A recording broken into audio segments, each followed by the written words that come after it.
yang keluar dari dalam hati kami yang terdalam. Kami mengimani atas setiap benih kebenaran firman-Mu Tuhan. Bahwa Engkau Allah yang tidak pernah gagal, Engkau Allah yang tidak pernah lalai untuk menepati setiap janji-janji-Mu bagi setiap umat-Mu yang sungguh-sungguh mengasihi Engkau ya Tuhan. Kami bersyukur dan terima kasih kepada-Mu ya Allahku, ya Tuhanku, ya Rajaku. Engkaulah yang memberikan anugerah bagi kami. Engkau yang perkenankan kami untuk masuk dan menikmati hadirat-Mu di rumah-Mu yang kudus. Engkau melawat kami ya Tuhan. Tiba saatnya kami rindu untuk setiap benih kebenaran firman-Mu yang dinyatakan bagi setiap kami Tuhan di tempat ini. Kami butuh firman, karena firman-Mu sumber kekuatan bagi kami. Firman-Mu yang akan menuntun dalam setiap langkah-langkah hidup kami sampai pada akhir hidup kami didapati berkenan dan sempurna seperti apa yang Engkau kehendaki. Terima kasih ya Bapa. Terima kasih Yesus. Kami siap untuk mendengarkan kebenaran firman. Kiranya kuasa Roh Kudus bekerja bagi setiap kami. Dalam nama Yesus. Haleluya, puji Tuhan. Amin. Haleluya. Silakan untuk Bapak Ibu. Jemaat yang dikasihi dan diberkati oleh Tuhan.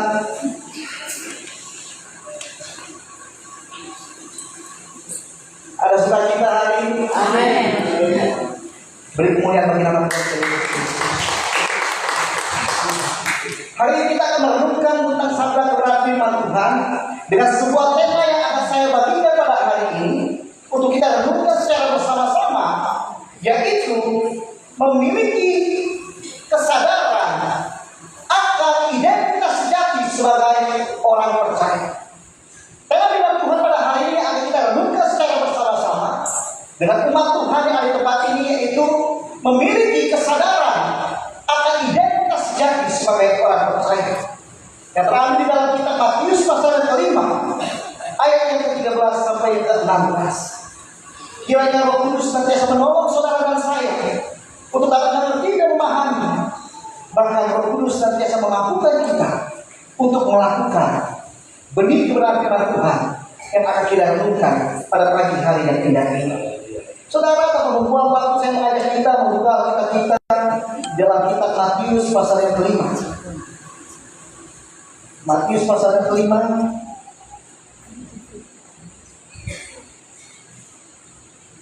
ayat yang ke-13 sampai yang ke-16.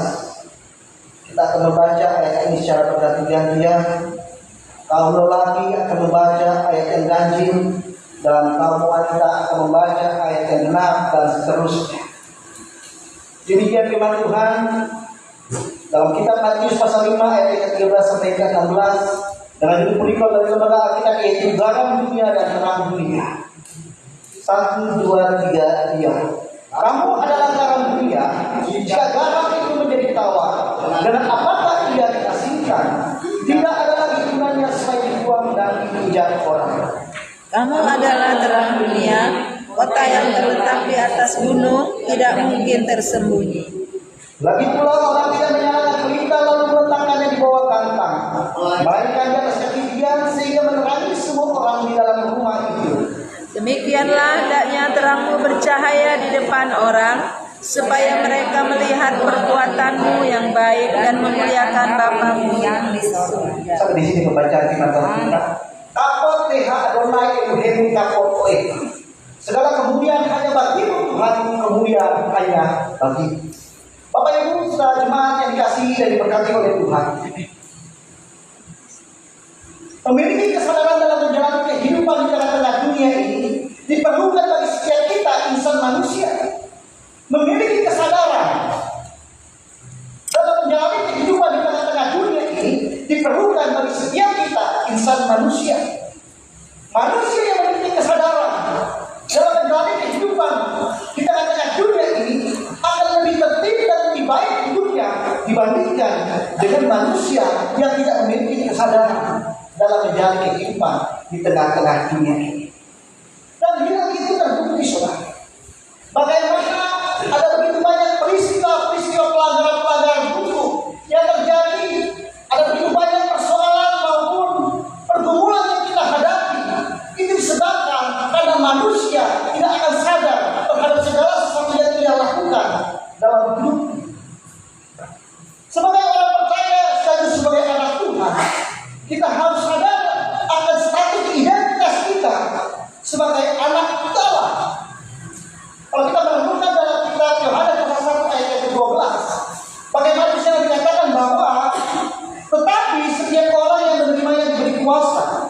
supaya menjadi anak-anak Allah.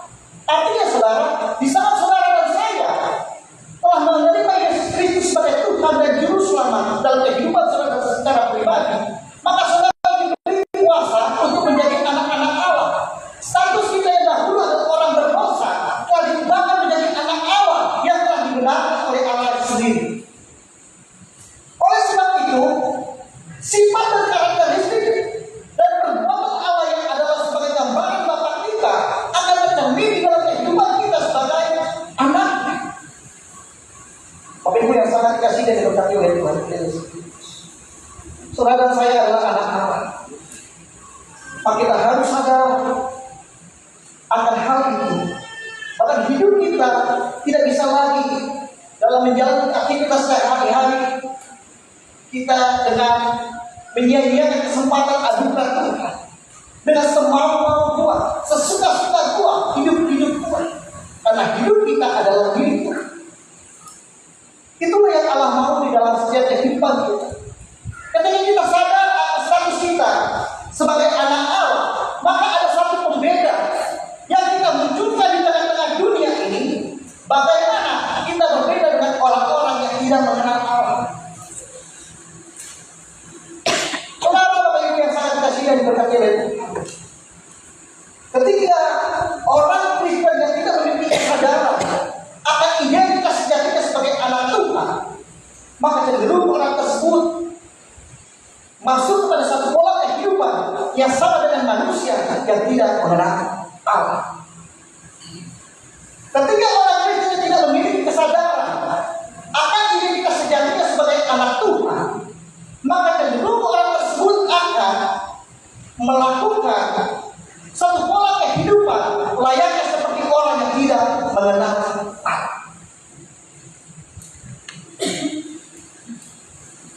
Itu kita akan bertanya, kira-kira pola kehidupan orang yang tidak mengenal Allah itu seperti apa sih? Saudara Bapak Ibu yang sangat dikasihi dan diberkati oleh Tuhan, pola kehidupan orang yang tidak mengenal Allah adalah mereka yang hidupnya di dalam kejahatan.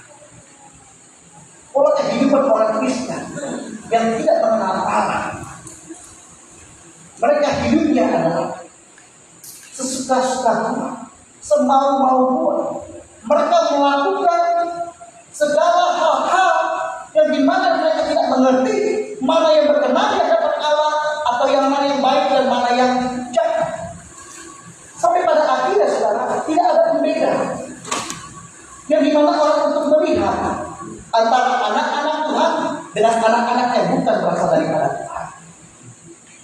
Bapak Ibu yang sangat dikasihi dan diberkati oleh Tuhan, saya yakin dan percaya bahwa saudara dan saya adalah orang-orang yang memiliki kesadaran akan identitas sejati yang melekat dalam kehidupan kita sebagai anak Tuhan, sebagai orang percaya.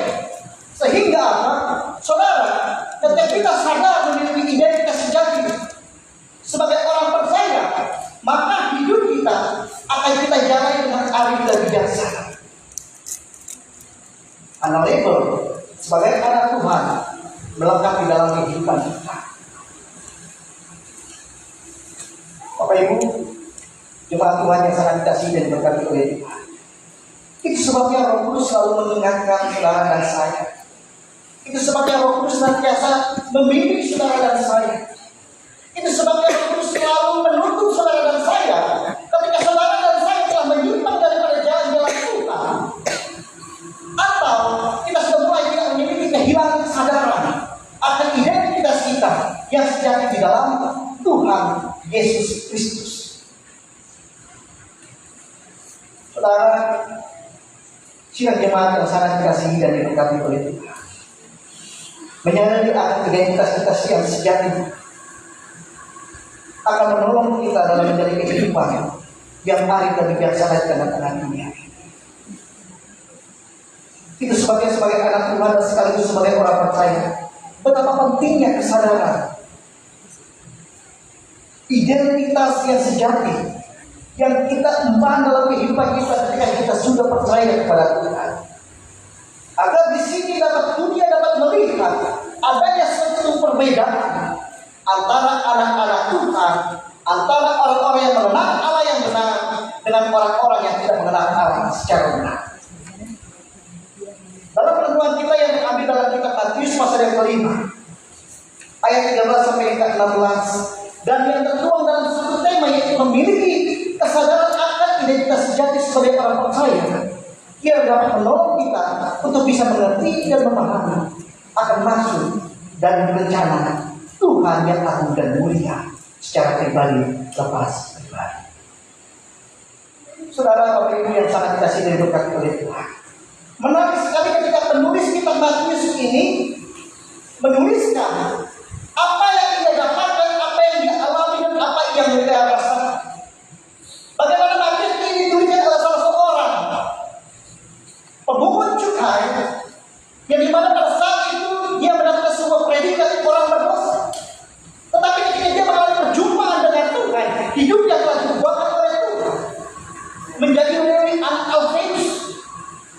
Sampai pada akhirnya Matius pemungut cukai ini yang dimana dahulu dia mendapat satu predikat kategori orang berdosa, dia menjadi bagian daripada 12 rasul maupun murid-murid Yesus Kristus pada zaman itu. Bahkan tulisan-tulisan Matius menyampaikan bahwa status identitas kita setelah menjadi pengikut Kristus, setelah menjadi murid Kristus, telah diubahkan. Yang digambarkan sebagaimana dalam kitab Matius pasal 5 ayat 13 sampai 14. Kamu adalah garam dunia dan terang dunia. Saudara, ini merupakan sebuah penekanan bagi setiap kita sebagai pengikut Kristus, bagi kita setiap murid Kristus, bahwa kita ini adalah garam dunia. Kita ini adalah terang dunia. Nah, kata kamu ini merupakan sebuah identitas yang ditetapkan secara sah untuk kita sadari sebagai anak Allah atau sebagai orang percaya. Ketika saya menggali perkara firman Tuhan dengan berbagai macam buku referensi dan tentu daripada kuat kuasa Roh Kudus, saya menggali kata adalah dalam bahasa ini SP yang adalah kata kerja bentuk waktu kini yang bersifat present tense yang menyatakan sebuah fakta atau status yang berkelanjutan. Ini bukan saran, melainkan pernyataan identitas yang harus kita ketahui secara bersama-sama bahwa kita adalah garam dan terang dunia. Saudara Bapak Ibu yang sangat dikasihi dan berkati oleh Tuhan, tentu kita tahu apa sih fungsi garam. Bagi setiap ibu-ibu yang selalu bermain di dalam dapur, dia tahu fungsi garam apa, yaitu memberi rasa kepada masakan. Masakan tidak akan ada rasa bila tidak dimasukkan garam. Garam juga memberikan sebuah fungsi yang dimana untuk menghindari kebusukan terhadap masakan. Sehingga dapat disimpulkan bahwa sebagaimana dikatakan bahwa kamu adalah garam dunia, sesungguhnya kitab Matius sudah mengajarkan kita bahwa kita adalah orang percaya yang dipanggil untuk memberikan rasa yang tawar menjadi enak dan memberikan sebuah perbedaan di tengah-tengah dunia untuk mencegah kebusukan moralitas yang semakin mengalami kemerosotan yang cukup signifikan di dalamnya. Saudara Bapak Ibu yang sangat kasih dan berkati oleh Tuhan. Oleh sebab itu dalam kitab Matius pasal 5 ayat 13 sampai yang ke-16, kita diingatkan akan identitas kita yang sejati, yaitu sebagai orang percaya bahwa kita adalah garam dunia. Dan itu harus kita ketahui dengan baik dan benar. Kalau kita mengetahui bahwa identitas kita sebagai orang percaya adalah garam dunia, maka kewajiban kita sebagai anak Tuhan memberikan rasa yang berbeda dengan dunia, memberikan rasa yang berbeda dengan orang-orang yang tidak mengenal Allah. Saudara yang sangat dikasihi dan diberkati oleh Tuhan, Allah menghendaki bahwa pengikut Kristus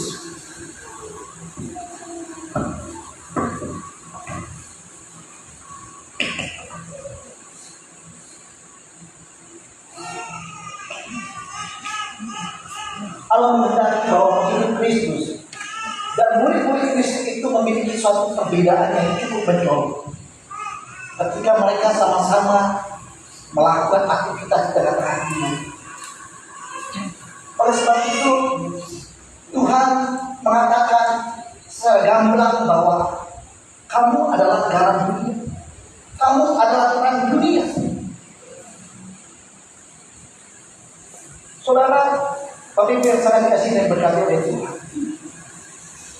Itu sebabnya penulis kitab Matius mendorong kita untuk memiliki kesadaran akan identitas kita. Ia juga memberikan satu peringatan keras bahwa kita adalah garam dunia. Selain kita sebagai garam dunia, dia memberikan satu peringatan keras. Dikatakan bahwa jika garam itu menjadi tawar, dengan apakah ia diasinkan? Tidak ada lagi gunanya selain dibuang dan diinjak orang. Dikatakan dalam ayat yang ke-13. Kamu adalah garam dunia. Jika garam itu menjadi tawar, dengan apakah ia diasinkan? Tidak ada lagi gunanya selain dibuang dan diinjak orang. Yang pertama, awal mulanya penulis kitab Matius ini memberikan sebuah pandangan yang dimana membuat sebuah pernyataan kepada seluruh pengikut dan murid-murid Kristus bahwa kamu adalah garam dunia. Tetapi ketika garam itu telah berubah fungsi menjadi tawar, maka kita Timotius, penulis kitab Matius ini memberitahukan bahwa ada dampak, konsekuensi yang akan kita alami dalam hidup ini, yaitu dibuang dan diinjak orang. Saudara, Bapak Ibu yang sangat kasih dan berkati oleh Tuhan.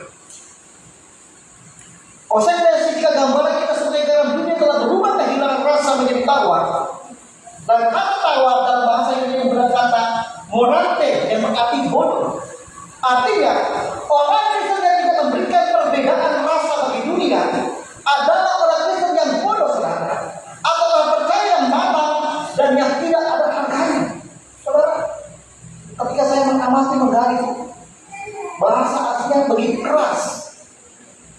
Kata tawar itu diberikan sebuah pengertian kata morante yang berarti bodoh.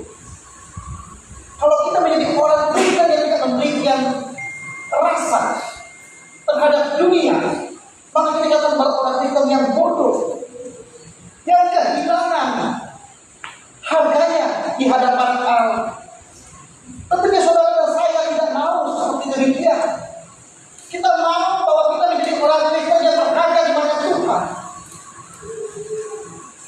Oleh sebab itu, firman Tuhan berkata di dalam kitab Yesaya pasal 43 ayat yang 4. Oleh karena engkau berharga di mataku dan mulia, aku ingin mengasihi engkau, maka aku memberikan manusia sebagai gantimu, dan seterusnya, dan seterusnya. Saudara, kita ini berharga di mata Tuhan. Sehingga Tuhan mau mati di atas kayu salib untuk menebus setiap dosa dan pelanggaran kita dengan satu maksud dan tujuan. Allah mengembalikan posisi kita yang semula, yang tadinya kita tidak serupa dengan gambarannya, dan telah mengembalikan posisi kita menjadi serupa dengan gambaran. Akan tetapi ketika Tuhan telah mengembalikan posisi kita menjadi serupa gambarannya, ada hal yang dimana Allah menghendaki dalam kehidupan kita agar kita itu menjadi satu perbedaan, membawa satu perbedaan bagi dunia, yaitu memberikan rasa yang berbeda. Bapak Ibu yang sangat kasih dan diberkati oleh Tuhan, saya yakin dan percaya bahwa kita yang ada di tempat ini adalah orang-orang yang telah memiliki kesadaran akan identitas kita yang sejati sebagai orang percaya. Itu sebabnya kita bergumul setiap hari, kita berusaha mendekat kepada Tuhan, kita membangun sebuah mesbah kepada Tuhan secara pribadi, dan itu merupakan salah satu bentuk kesadaran akan status identitas kita sebagai orang percaya. Dan bila mana kita didapati sebagai jemaat Tuhan yang mungkin saat ini kita telah kehilangan kesadaran akan identitas kita sebagai anak Tuhan. Mari kita kembali kepada jalan yang benar. Itu jalan yang telah ditetapkan oleh Allah dalam setiap kehidupan kita pribadi dan pribadi. Bapak Ibu, jemaat Tuhan yang sangat dikasihi dan diberkati oleh Tuhan. Yang kedua, dalam kitab Matius pasal yang kelima ayat yang ke-13 sampai yang ke-16, kita diingatkan kembali kesadaran akan status identitas kita sebagai orang percaya adalah sebagai terang dunia. Ayat yang ke-14.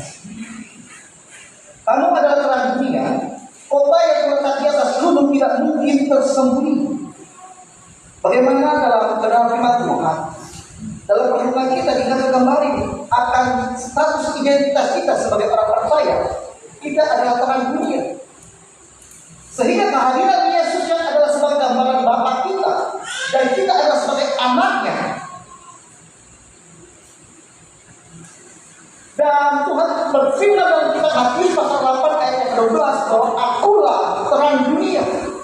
Barang siapa mengikuti aku, ia tidak akan berjalan dalam kegelapan, melainkan ia akan mempunyai terang hidup. Saudara, sudah jemaat yang sangat dikasihi dan berkati dari Tuhan. Kalau kita melihat kembali bagaimana awal mulanya penciptaan, di dalam kitab Kejadian pasal yang ke-1, di sana dijelaskan bahwa dunia ini memang dikuasai oleh kegelapan. Dunia ini diawali dengan sebuah kegelapan. Dalam kitab Kejadian pasal 1 ayat yang ke-3 di dalam dikatakan bahwa Roh Allah melayang-layang di atas permukaan bumi.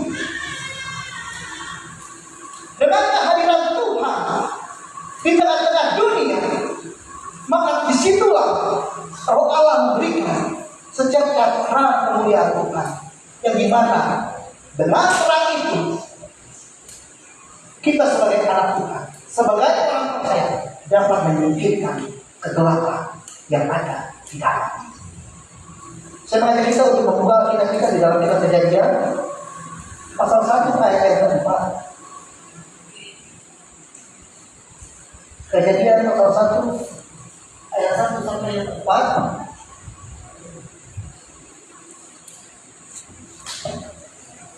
Demikian firman Tuhan. Pada mulanya Allah menciptakan langit dan bumi. Bumi belum berbentuk kosong, gelap gulita menutupi samudra raya. Dan Roh Allah melayang-layang di atas permukaan air.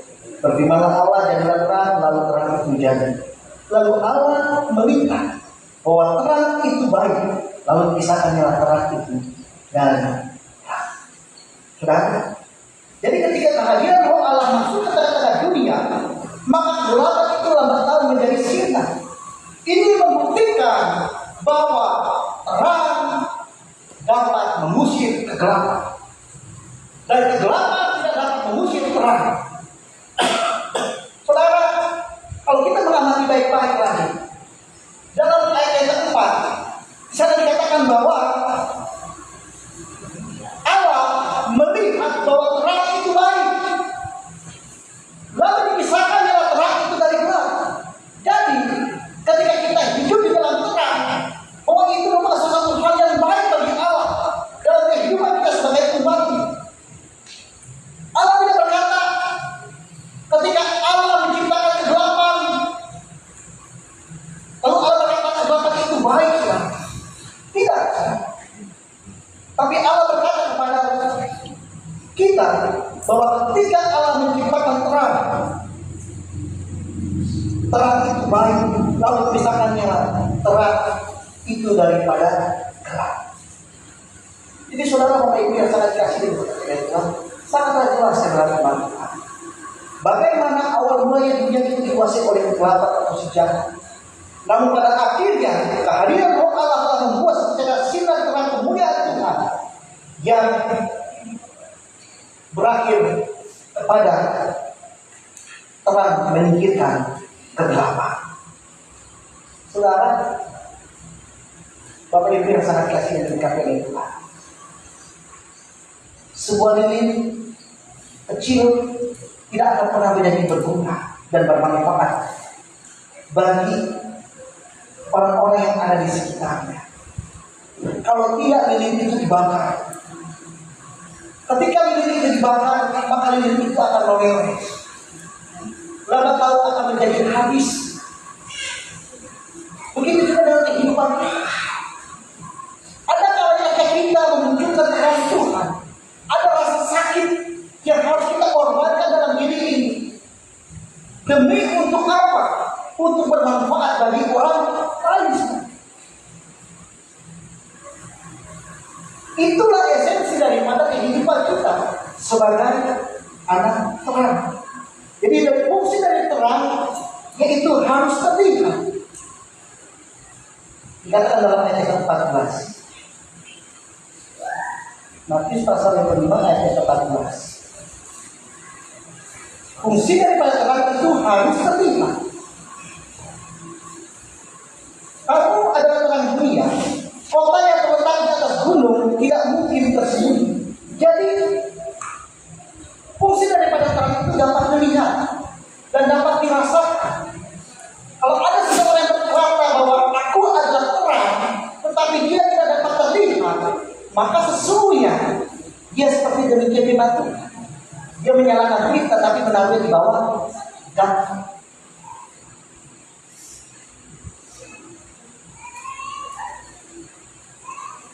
Bapak Ibu yang sangat dikasihi dari Tuhan.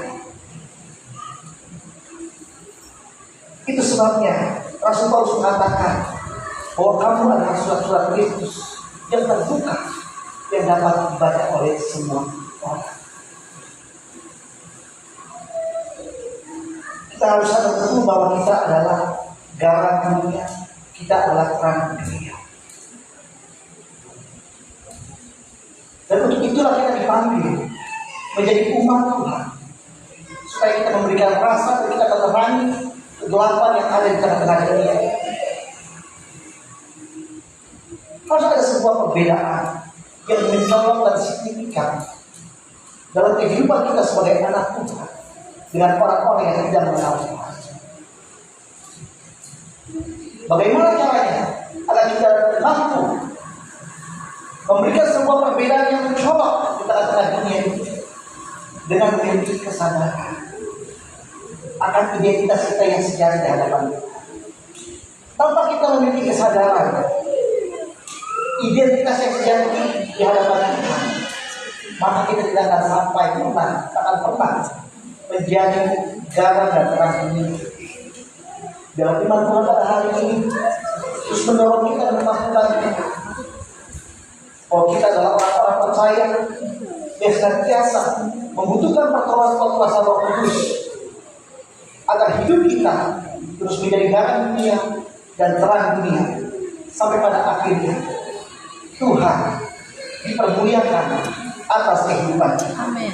Selanjutnya saudara, ini daripada kita sadar akan identitas kita yang sebagai orang percaya, dikatakan ayat yang ke-16.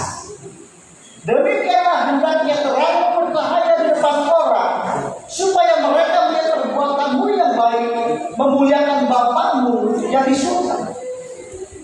Jadi maksud tujuan daripada kita memiliki kesadaran akan identitas kita yang sejati sebagai orang percaya tidaklah lain supaya kita dapat menunjukkan perbuatan kita yang baik dan orang yang melihat dapat mempermuliakan Bapa di surga. Bapak Ibu, jemaat yang sangat dikasihi dan berkati oleh Tuhan. Dalam kitab Efesus pasal yang kedua ayat ke-10, bagaimana saya menyatakan bahwa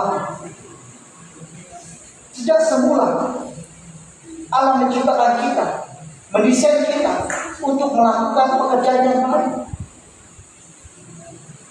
Jadi segala sesuatu pekerjaan yang baik adalah untuk maksud dan tujuan agar orang lain dapat mempermuliakan Bapa kita di surga. Tetapi sebaliknya, segala sesuatu perbuatan-perbuatan yang tidak baik akan mengakibatkan bagaimana nama Bapa kita di surga dipermalukan. Tentu saudara dan saya sebagai orang Kristen, sebagai orang percaya, kita mau nama Bapak kita dipermuliakan. Kita mau nama Bapak kita diagungkan. Bagaimana dengan caranya? Dengan kita terus memiliki kesadaran bahwa identitas kita sebagai orang percaya adalah garam dan terang.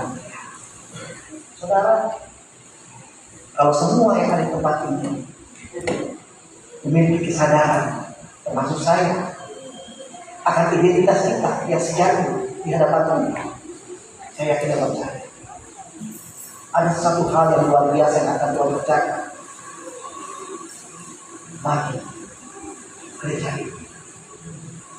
Tapi sebaliknya, kalau kita tidak sadar akan identitas kita sebagai orang percaya, kita telah garam dunia dan terang dunia, maka yang ada hanyalah kekacauan, permasalahan dan kemunduran dalam hal iman. Tuhan mari kita sadar akan identitas kita, sampai pada akhirnya banyak orang akan melihat dan memuliakan nama Bapa kita di surga. Tuhan Yesus memberkati. Saya sudah mulai musik.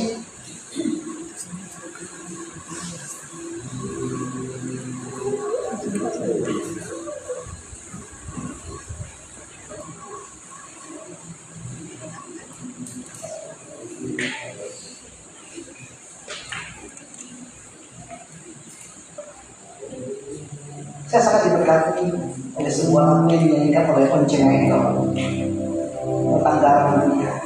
Kira pujian Tuhan terus memotivasi kita, menyadari kita bahwa kita adalah garam dunia dan